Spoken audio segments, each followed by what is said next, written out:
დაცულ სახელმწიფო ობიექტზე შეპარვა. თავდასხმა და ძალადობა მცველზე. ხანძრის გაჩენა და მიმალვა. ერთი სიტყვით დივერსია. ცივი ომის დროინდელი ფილმიდან საბოტაჟის ოსტატი.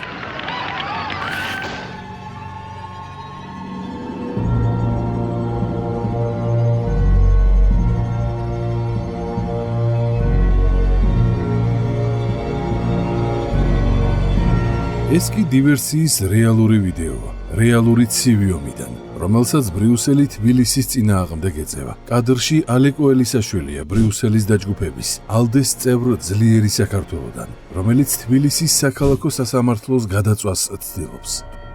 თუმცა მანდატური მას სანთებელასა და პისტოლეტს ართმევს და აპატიმრებს. ამბობს, დივერსიის დასრულება ბოლო მომენტში გადავიფიქრეო. თუმცა ვიდეოს თანახმად მანდატურები რომ არა, მისია შესრულებული იქნებოდა. სანთებელაზე ხელის გამოკრა აღარ რჩებოდა და არ დასცავდა. ვინმეს მოკლა რომ დომოდა იმ მანდატურებიდან არავინ ცოცხალი არ იქნებოდა. კარგად ფლობ იარაღს. შესაძლოა სხვა იარაღი უფრო ეხერხება, თორემ ფაქტია პისტოლეტი არ გამოადგა. ალტერნატივა ტყვიამფრქვევი ყოფილა, როგორც თავად განაცხადა. გამეხოთ ეცადი და მოსამართლე პროკურორები ან ტყვიამფრქვევი უნდა ამბობ გადამეტალებინა თქვენზე. ამის უნდა გამეკეთებინა, რაც ვერ გავაკეთე უბრალოდ. არ მეშინია იმისთვის. ილაპარაკა როგორ გეგმავდა თავდაპირველად თუ ეყიდა ავტომატებით თუ რაღაცა დახვედროდა მოსამართლეებს და პროკურორებს და დაეცხილა. უსამართლობა აწუხებდა და გაგებით მოეკიდე თუ ამბობს ელისაშვილის ცოლი. თუმცა ამაზე თავადვე ეცინება. უბრალოდ მინდა რომ ადამიანებმა სწორად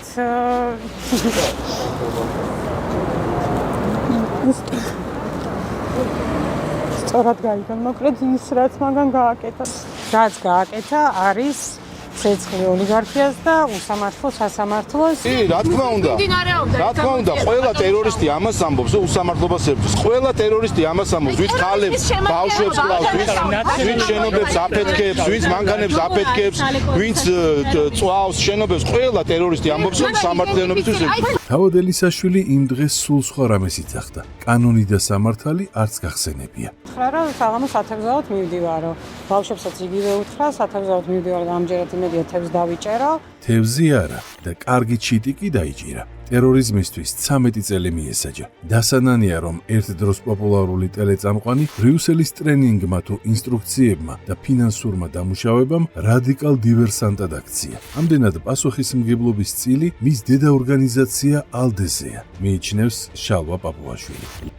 ლიბერალებისა და დემოკრატების ევროპულმა ალიანსმა ალდემ ან უნდა აიძულოს პარტია ლელო გაემიჯნოს ტერორიზმს, ან გარიცხოს ლელო საკუთარი რიგებიდან. სხვა შემთხვევაში თავად ალდე გახდება ტერორიზმის მხარდამჭერი გაერთიანება. ალდე კორუფციულ მეგასკანდალში არაერთხელ გაეხვა, თუმცა ტერორიზმი მის ანგარიშზე ჯერ არ ყოფილა. ილან შორმა, მოლდოველმა მილიარდერმა, რომელიც რუსეთში ცხოვრობს, კრემლის სამსახურის სანაცვლოდ ალდეს მოლდოვურ განყოფილებას $900,000 შესთავაზა. თუმცა პარტიის ლიდერი უშიშროებასთან თანამშრომლობდა და გარიგება ჩაიშალა. ევროპულმა ალდემ სკანდალი მიაჩუმათა, ისევე როგორც ბულგარეთის შემთხვევაში, სადაც თავის რიგებში ექს-პრემიერ კირილ პეტკოვის პარტია მიიღო, რომელიც კორუფციულ სკანდალში გაეხვა. ალდე ამას დღემდე არ ემჩნევს, ასე რომ ტერორიზმის ლაქასაც ადვილად აიტანს. ბრიუსელში თავისიანებს არ განიკითხავენ. მორჩილება ყველა ცოდვის ინდულგენციაა და ეს ალდეს ქართველმა წევრებმაც იციან. ეს საქმე უნდა შეწყვეტილიყო და დიდი გასამართლდეს ალეკო ელისაშვილი ნივთის დაზიანების მუხლით, რომელიც არის 200-ლარიანი ზარალის გამომწვევი. ამიტომაც ვამბობთ, რომ პოლიტიზირებულია მართლმსაჯულება და ამიტომაც ვამბობთ, რომ სასამართლო არის უსამართლო. როდესაც ეს ადამიანები აგენტურა ელისაშვილის ამქმედებას აცხადებენ, ასე ვთქვათ, არადანაშაულებრივ ქმედებად, ეს ნიშნავს იმას, რომ თლიანად ამ აგენტურის განწყობა, დამოკიდებულება სახელმწიფოს მიმართ არის ტერორისტული. და კიდევ ერთხელ ვიტყვი, რომ ამას სჭირდება სათანადო სამართლებრივი შეფასება. აქ არის ლაპარაკი ჩვეულებრივ საჩვენებელ 37 წლის რეპრესიებისთვის დამახასიათებელ თეატრალიზირებულ სპექტაკლზე, სადაც ერთადერთი მიზანი არის, რომ პოლიტიკური ვენდეტის მიზნით დასაჯონ პოლიტიკური ოპონენტი. და როგორი განაჩენი იქნებოდა სამართლიანი. ალბათ შექება, რომ ტყვიან ფრქვებს პისტოლეტი და ნავთი ამჯობინა და 200 ლარის დაკისრება მანდატურების ცოფზე ასაცრელად, რომლებიც ელისაშვილმა დაკბინა. მათ სახეზე აღენიშნებათ დაზიანებები, ნაკბენებიც აქვს სახეზე და ერთ-ერთ მანდატურს აქვს ხელზე დაზიანება. ელისაშვილი შესაძლოა იმპულსურია, მაგრამ იმ ღამით მას იმპულსი არ მართავდა. ყველაფერი დაგეგმილი ჩანდა. ეკიპირებაც და თავზე ჰუდიც კამერებისგან დასამალად. შეეძლო დაცვის არსებობაც გაერკვია, მაგრამ ჩანს დამკვეცენდო. მას კი ელისაშვილის დაჭერა და რობინ ჰუდობა უფრო აწყობს, ვიდრე ანონიმური დივერსია. მიზეზი სხვებმაც რომ მიბაძონ. იგივე სცადეს ცეცხლმტყორცნელი ლაზარეს შემთხვევაში. თუმცა არაფერი გამოვიდა. სრულ გმირის შექმნა იოლი როდია. კიდაც შეხვედრა სალომე ზურაბიშვილთან. კი, შეიძლება. კი, დიდი მათთან მადლობის გადახდა მინდა პირადად. ძალიან, რავი, აი 8 წელი გავისროლეთ რა. არც ერთ შეწყალებულს პრეზიდენტი საჯაროდ არ შეხვედრია, მაგრამ როდესაც ეს ბრიუსელის გეგმის ნაწილია, მაშინ ჟურნალისტიც დაუშვებს ასეთ სცენარს და ზურაბიშვილი კი საშს. სიტყვები არ ყოფნის პროსტა ისე მივყარხარ და აი ძალიან ბედნიერი ვარ რომ დღეს ჩვენი პრეზიდენტი ხარ. და სრულიად ნაცმოძრაობაც პიარ კამპანიას შეუერთდება, თუნდაც აშკარა იყოს, რომ ლაზარესგან გმირი არ გამოვა. მე ვარ ლაზარე, შენ ხარ ლაზარე და ვიბრძვით უკეთესი მომავლისთვის. როგორც წესი ჩვენ ვხედავთ ანტიგმირებს და საკმაოდ კურიოზულ ფიგურებს ხშირად. და მექანიზმი საინტერესოა მართლაც. როდესაც უცხოურ ქვეყანას აქვს თავისი გარკვეული გეგმები, რა თქმა უნდა, კონტაქტში ურჩევნიათ ისინი, ვინც პასუხობენ ამ მათ მოლოდინს და მოთხოვნას. სამ პოლიტიკური გმირების შექმნით, მხოლოდ პოლიტიკური გმირების, რა თქმა უნდა, ბრჭყალებში შედის ის ინტერესი, რომ საქართველოში იყოს მუდმივი არეულობა, საქართველოში იყოს მუდმივი დაპედისპირებლობა და ასეთი არაერთია. მათი მისია რადიკალიზმის გაღვივება და მიმბაძველ ექსტრემისტთა კულტივირება, რომლებიც ქვეყანაში დესტაბილიზაციას შექმნიან. Media freedom is extremely restricted to მზია ამაღლობელი კვლავაც პატიმრობაშია, ის ქართული პრესის თავისუფლების სიმბოლოა. ეს პოლიციელზე თავდასხმელისგან გმირის შექმნის მორიგი კამპანიაა. ზურაბიშვილი, რომელიც თითქოს უპარტიოა, ევროპელ ლიბერალთა ალიანსს ალდეს ბრიუსელში ერთვება. ბრიუსელს სჭირდება მისი დაწერილი სიცრუე ექს-პრეზიდენტმა გაახმოვანოს. მისი სტატუსი ტირაჟირებას ეხმარება. 570 დღეზე მეტია ქუჩის პროტესტი არ წყდება. მეც ქუჩაში ვდგავარ. თქვენც მხოლოდ იმ ხალხს უნდა უსმინოთ, ვინც ქუჩის აქციაზეა. უნდა იცოდეთ, რომ საქართველო რუსული ინტერესების დერეფანია, სადაც რუსული ფული ირეცხება. პორტებში კი რუსეთის ჩრდილოვანი ტანკერები დგას. მიხედეთ ამას. 30 წელია ზურაბიშვილი ქართულ პოლიტიკაში ბრიუსელის ინტერესებს ემსახურება. საფრანგეთის უცხოური მისიების გამოცდილი კადრი. ზურაბიშვილი საქართველოში 90-იანებიდან გამოჩნდა. მაშინ, როდესაც ქვეყანა გარე ინტერესების არეალში მოექცა და მაშინვე გადატრიალების სქემაში ჩაერთო. აი რას წერდა ის მაშინ პრესაში და რას ამბობდა მასზე მედია. ჩვენ შევძლებთ დავანახოთ მსოფლიოს, რომ სამხედრო საბჭო წარმოადგენს დიქტატურის წინააღმდეგ და დემოკრატიის აღდგენისთვის მებრძოლ დემოკრატიულ ორგანოს. დემოკრატიისთვის ბრძოლა კი გულისხმობს დიქტატორისა და დიქტატურისგან გათავისუფლებას. სამართლიანობის აღდგენა ზურაბიშვილმა მხედრიანელ და კრიმინალურ ავტორიტეტს ჯაბა იოსელიანს, თენგიზ კიტოვანს და მათ ჩამოყალიბ ედუარდ შევარდნაძეს მიანდო. ქვეყანაში ძმათამკვლელი ომი სწორედ ამ დროს დაიწყო. და მას შემდეგაც საქართველოში Deep State-ს ემსახურებოდა. თუმცა სტაჟის მიუხედავად, ზურაბიშვილს დღემდე იმის კეთება უწევს, რასაც დაავალებენ. ხშირად საკუთარი გადაფურთხებული სალოკვაც. როგორც ყველა სხვა აგენტს, ეს მათი ხვედრია. შეუძლიათ ლანძღონ ერთმანეთი, მაგრამ თუ ზემოდან ეტყვიან, ფირფიტას ამოაბრუნებენ. ამ ქალის ქვეშ, ფეხქვეშ უნდა იწოდეს მიწვა.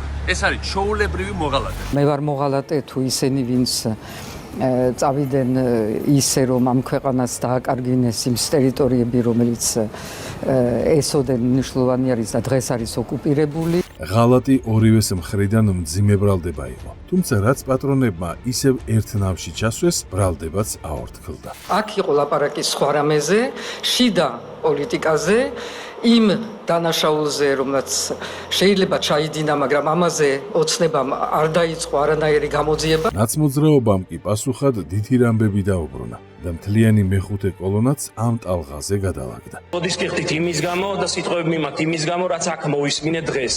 და რასაც ვისმენ ბოლო ამ პერიოდის განმავლობაში თქვენგან. მადლობა თქვენ ამ პოზიციისთვის. სალომე ზურაბიშვილი არის ერთ-ერთი ყველაზე არასერიოზული პოლიტიკოსი ქართულ პოლიტიკაში. ხან პარტიას ქმნიდა, ხან რაღაცას მღეროდა იქ, რას აკეთებდა ხოლმე ურთიერთსაწინააღმდეგო რაღაცებს, ხან სააკაშვილთან იყო, ხან სააკაშვილს უპირისპირდებოდა. რამ შეუცვალა ელისაშვილს ხედვა? ის აირჩიეს. ბრიუსელი მასზე ფსონს ჩავიდა. სავარაუდოდ პროვოცირებისა და სიტუაციის არევის უნარის გამო. ერთი წამოდი წამომხევი.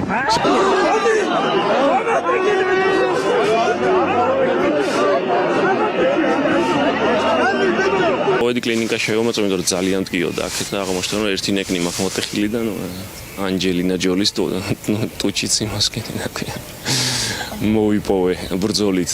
და სავარაუდოდ ესეც იყო მისი შერჩევის დამატებითი მიზეზი. მუდმივი ჩაქვავების მიუხედავად, მომდევნოსთვის მუდამ მზად იყო.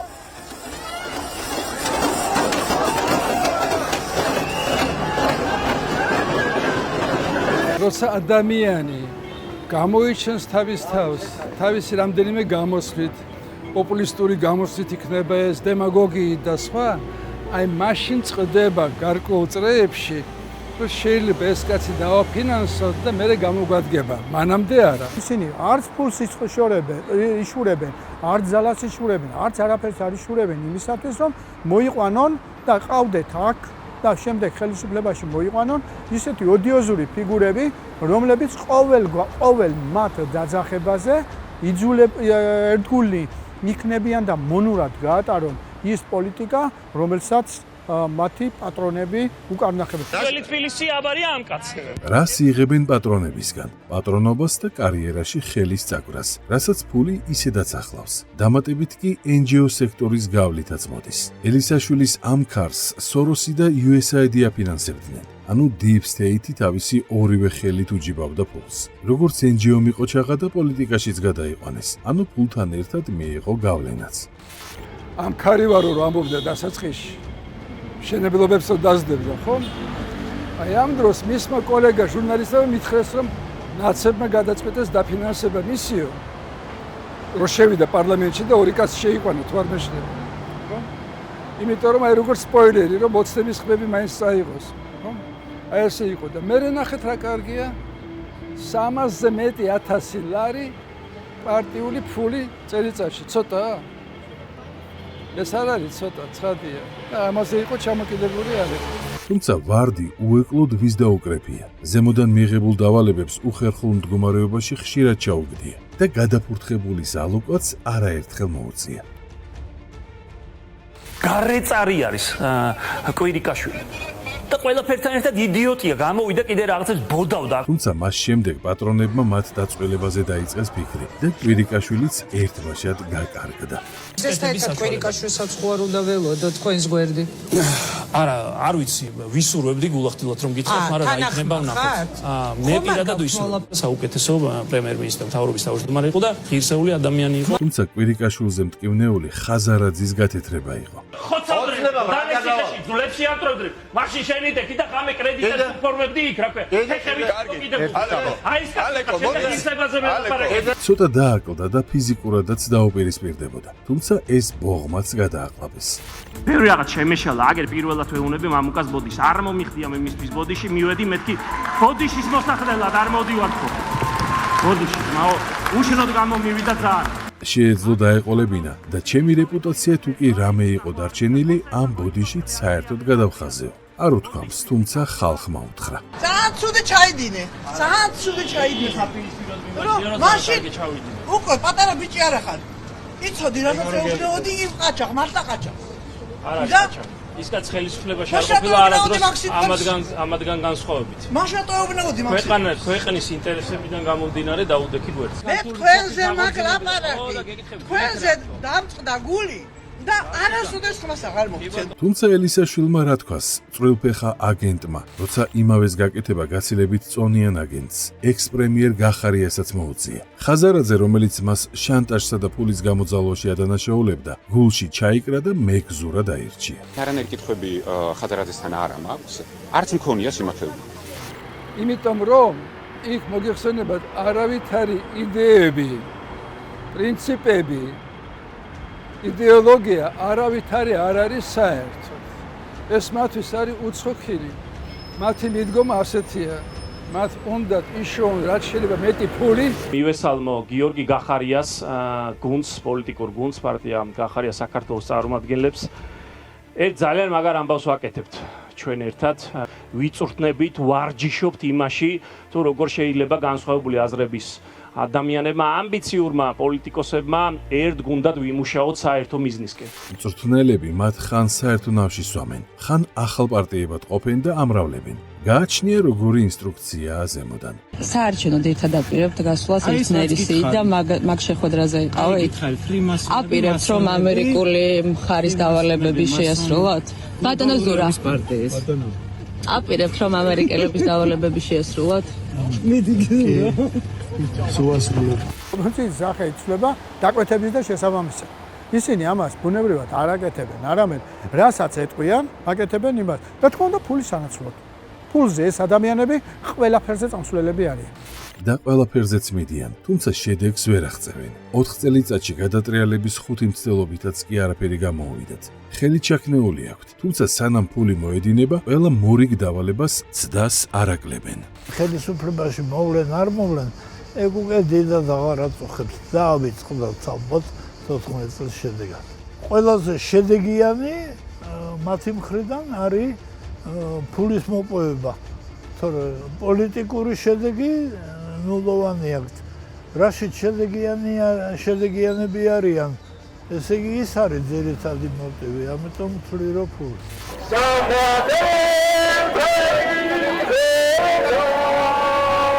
ისე ომახიანად ვეღარ ყვერიან, თუმცა მათ ხმას ბრიუსელი ყველა არხით ავრცელებს.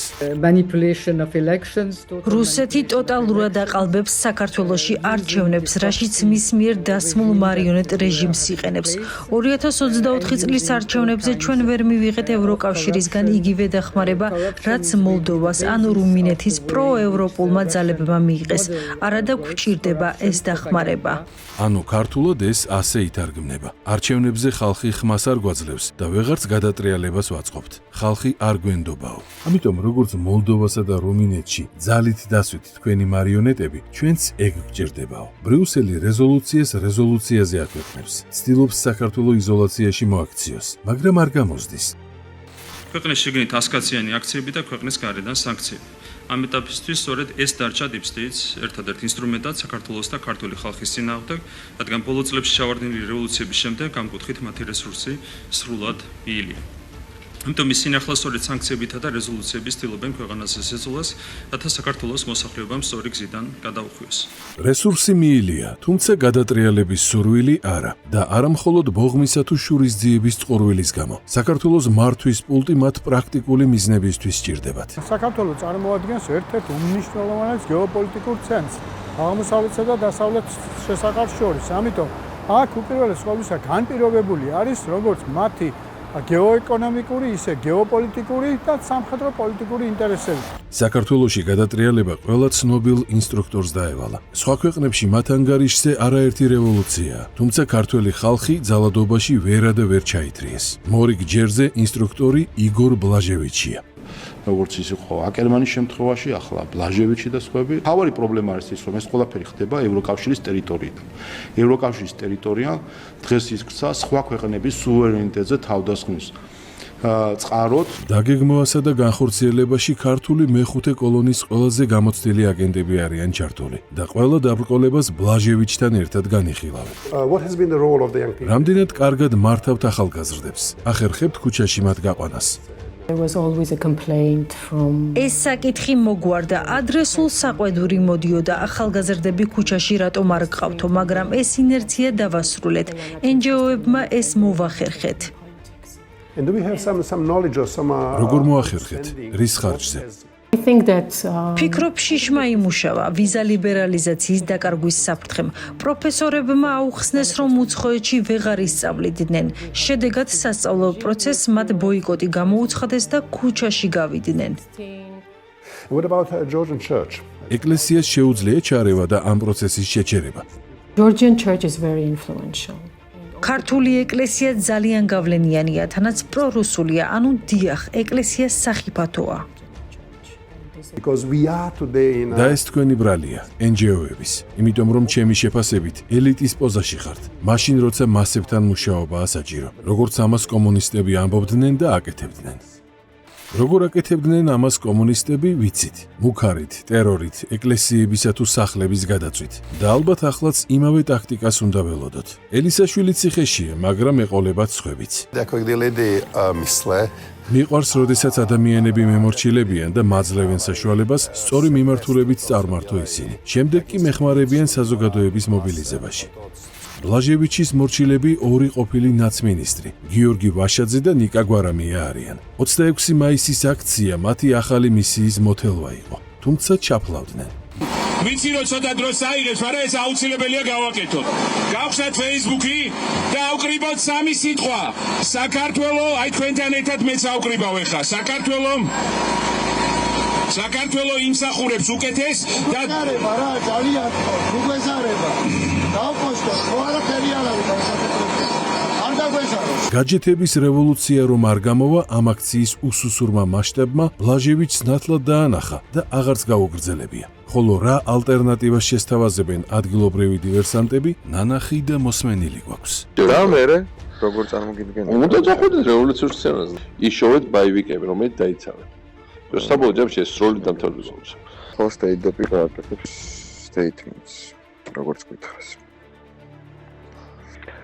ელჩელს შევხვდები ხვალდაზე და ეს სულ 3 წლის წინ იყო, როცა ნაც კლასტერს state dep და თეთრი სახლი მართავდა და ნაც დივერსანტებიც მის დერეფნებში ხელგაწვდელნი დადიოდნენ. ჩვენთვის რა არის მთავარი, რომ ჩვენ ძალიან ახლოს უნდა ვიყოთ ამ ზემძლაურ სახელმწიფოსთან, ამერიკასთან. თუმცა მას შემდეგ Deep State-მა მართვის პანელი ამერიკიდან ბრიუსელში გადაიტანა. ვაშაძეც დანარჩენ ნაც კლასტერთან ერთად ახლა ევროკომისიის დერეფნებს ატალახებს, რომ მორჩილება დაადასტუროს და კეთილგანწყობა შეინარჩუნოს. ყველაფერი გავაკეთეთ იმისთვის, რომ მიუხედავად საბოტაჟისა, რომელსაც მთელი წელიწადნახევრის მანძილზე ქართული ოცნება აწყობს, კეთილგანწყობა მოგვეპოვებია ევროპელი ლიდერების. საბანკო ანგარიშზე ჩარიცხული კეთილგანწყობის სანაცვლოდ მეხუთე კოლონას შედეგიც მოეთხოვება, რასაც ვერაფრით აღწევს და პატრონებით სულ ახალ სტრუქტურებს ახმარენ. არაფორმალური ოლიგარქიული გავლენებით მოქმედი სხვა ევროპული ინსტიტუტების გავსად უკვე EUTOC ღიად ჩართეს პროცესში, რომლის მიზანი უსამართლო და სამარცხვინო ბრალდებებით, სანქციებით და ზეწოლის თუ შანტაჟის სხვა ბერგეტების გამოყენებით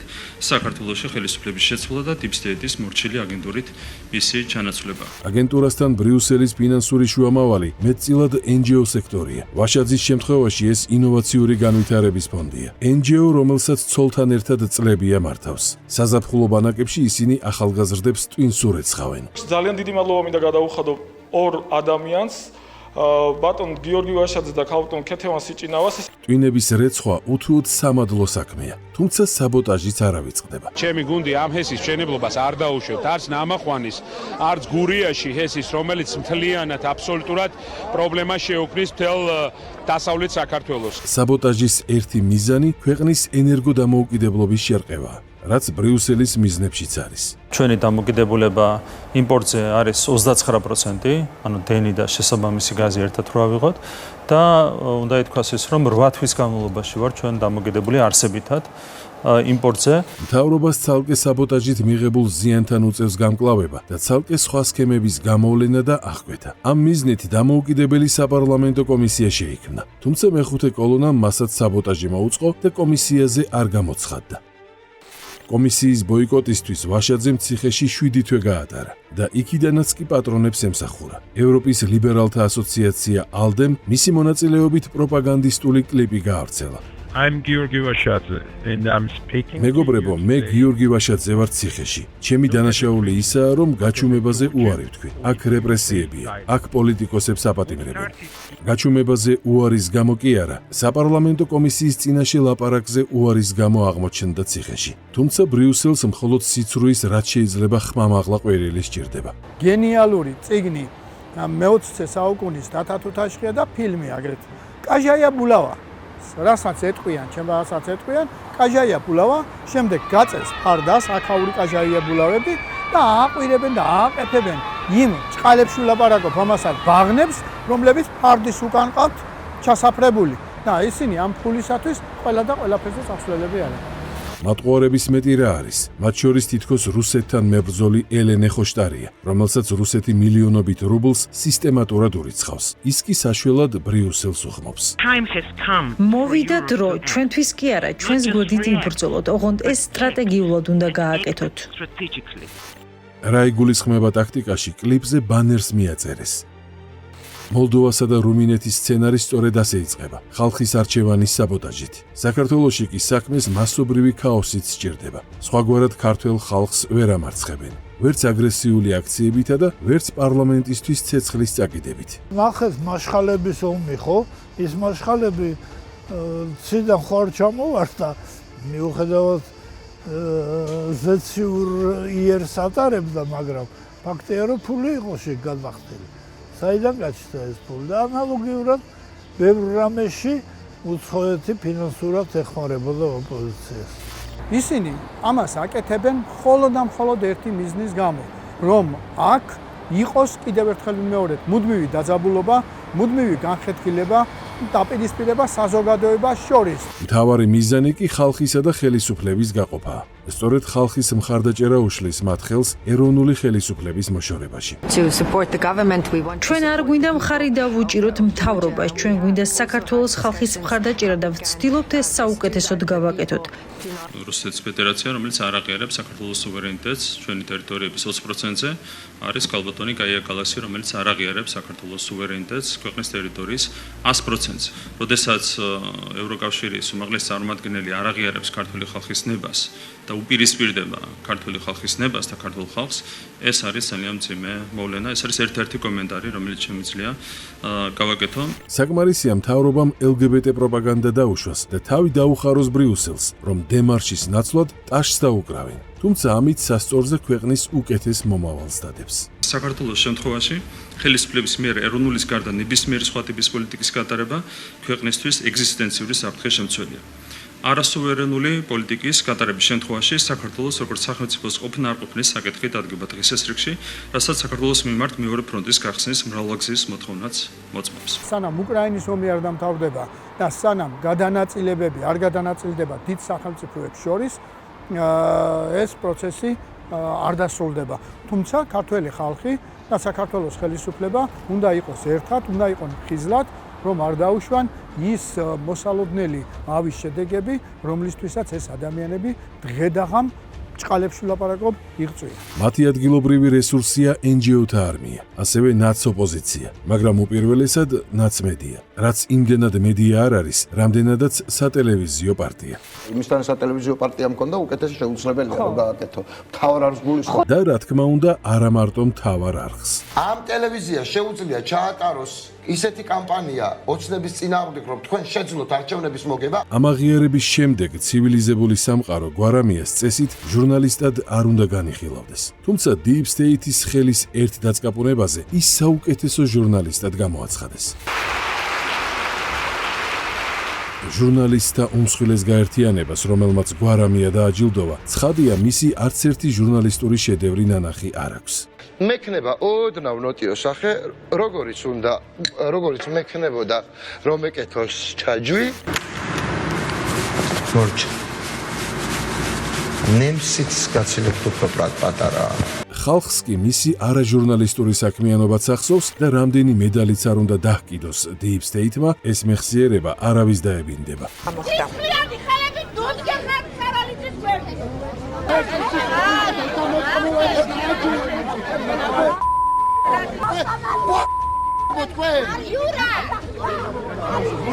ზია ამაღლობელზე კი სილის გაწუნამდე ინტერნეტში არც არაფერი იძებნება. შეიძლება ითქვას, რომ ბრიუსელის აღიარება ამ ერთი სილით დაიმსახურა. ცხადია იმედით, რომ სხვა ჟურნალისტებიც მიბაძავენ რაიმე პრემიის მოლოდინში. 2025 წლის სახაროვის პრემია აზრის თავისუფლებისთვის გადაეცემა ზია ამაღლობელს საქართველოდან. ანუ პოლიციელზე თავდასხმისას რა ფიქრმაც გაუველვა თავში, იმისთვის გადაუციათ პრიზი. თორემ საეჭვია მისი სხვა ფიქრები სადმე ინტერნეტში ამოეკითხათ. ზია ამაღლობელი სილა გააცნო, შეერწყვა მიაყენა პოლიციელსთან მოკიდახელი მოაბრუნა, გახსოვთ? და სახაროვის პრემიაც მიიღო და ამერიკის კონგრესმა იმსჯელა მასზე. მე მაგალითად არც გამეგო რომ მსგავსი ჟურნალისტი არსებობს, ვინმე ამაღლობელი. რატომ ცდილობს Deep State ანტიჟურნალისტების ჰეროიზაციას? იმიტომ რომ ამ მიწებებული სტატუსით მათ მიერ გავრცელებული სიცრუე უფრო დამაჯერებელი იყოს. ქართული ოცნება დამარცხა, შემიძლია დამაჯერებლად გითხრათ. არჩევნები წააგეს, ცნობილია უკვე exit polls შედეგები, ხო? პირველი დღის მონაცემები. და ეს არის ამოცანა. ყალბი exit poll-ებითა და ყალბი რეიტინგებით ხალხის დარწმუნება, რომ არჩევნები გაყალბდა და რევოლუცია ასაჭირო. აქციები, იმიტომ რომ ყველა ხელისუფალს მნიშვნელობა არ აქვს, მათ შორის გულისხმობ იმ ხელისუფლებას, რომელიც ჩემი სიმპათიით სარგებლობდა თუ არ სარგებლობს, ყველა ხელისუფლებას ეშინია ხალხის. ხალხს ისინი ყველაზე რეიტინგულ პოლიტიკოსად ხან დავით ბაქრაძეს, ხან გიორგი გახარიას, ხანაც მამუკა ხაზარაძეს ასაღებენ. შემდეგ კი აპროტესტებენ. არჩევნები გაყალბდა, თორემ მოგებული ჰქონდათო. არჩევნებამდე არის ზუსტად 3 დღე დარჩენილი, ამიტომ ძალიან მნიშვნელოვანია ამომრჩევლის დამოკიდებულება და საზოგადოების აზრი. ფაქტია, რომ ხელისუფლება ამომრჩევლებს კარგავს კვირიდან კვირამდე და არჩევნებამდე 3 დღით ადრეც ჩანს, რომ ქართულ ოცნებას უბრალოდ ვერ ექნება უმრავლესობა მოახლოებული არჩევნების შემდგომ. პარტიებიც მას ეკეთდება. პიარი, რეიტინგი, ანუ პიარის სპეციალისტები, გამტარებლები, გამხმოვანებლები არიან ჟურნალისტები, პიარის დამკვეთები არიან დარგული პოლიტიკური წრეები და პიარის ამყოლები არის მოსახლეობა. ისინი მზად არიან ნებისმიერი ტყუილი თქვან, ნებისმიერს დასწამონ ცილი და ნებისმიერი გაამართლონ. თუნდაც ეს ელისაშვილი იყოს, რომელსაც ტერაქტზე წაასწრეს. ეს ამბავი გავს ხელისუფლების მიერ მოწყობილ მიზან მიმართულ პროვოკაციას და შეუძლებელი არის მთაწმინდაზე მცხოვრები ადამიანი დილის 5 საათზე დიღომში თბილისის საქალაქო სასამართლოში კანცელარიის შენობის დაწვას ცდილობდეს.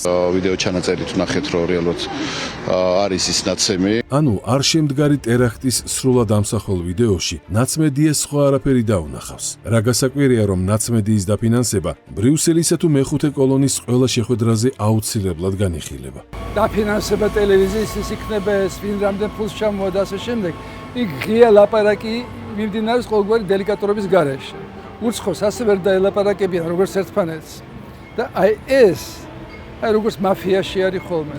ამ პოლიტიკოსების მთავარი მიზანი არის მათ მიერ მიღებული დავალებების გარედან მიღებული დავალებების შესრულება და უპირველეს ყოვლისა უმთავრესი რაც მათ ამოძრავებს ეს არის ფული და კიდევ ფული. ფულიც და ძალაუფლებაც, რომელსაც პატრონებს კიდევ უფრო მეტი ფულის სანაცვლოდ ჩააბარებენ. მაგრამ თუ გადატრიალების ხუთმა ოპერაციამ ეს ვერ მოიტანა, ლოგიკურია წერტილი უნდა დასვან და საქართველოს შეთავაზებაც ეს არის. გასაგებია, რომ უნდათ ხელისუფლების შეცვლა და ხელისუფლებაში კოლექტიური ნაცმოძრაობის დაბრუნება. გავიგეთ. 5 ჯერ გავიგეთ ეს ყველაფერი, 5 ჯერ ცადეს ხელისუფლებაში გვარამიას, ბუბუჩავას, ხაბიიშვილის და ამ ადამიანების დაბრუნება. გავიგეთ, რომ უნდათ.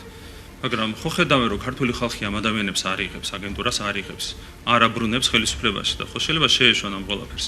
ეს არის ჩვენი მარტივი მოწოდება, მათ შორის ადვარდ იმისათვის, რომ დავივიწყოთ ყველაფერი, რაც მათ გააკეთეს ქართული ხალხის წინააღმდეგ გასული 5 წლის განმავლობაში. ამას დიპლომატია ჰქვია, რაც ბრიუსელში დავიწყებული აქვთ. უამრავი ექსპერტის შეფასებით, ევროპა თვითგანადგურების რეჟიმშია და ლოგიკის მოლოდინიც მისგან მცირეა. თუმცა საქართველო განვითარების რელსებზე მყარად დგას და ვერც მორიგ ცდაზე გადააბრუნებენ. მით უმეტეს თუ მანამდე ნაცმოძრაობა სასამართლოს გზით გაუქმდა, რისი იმედიც ბევრს აქვს.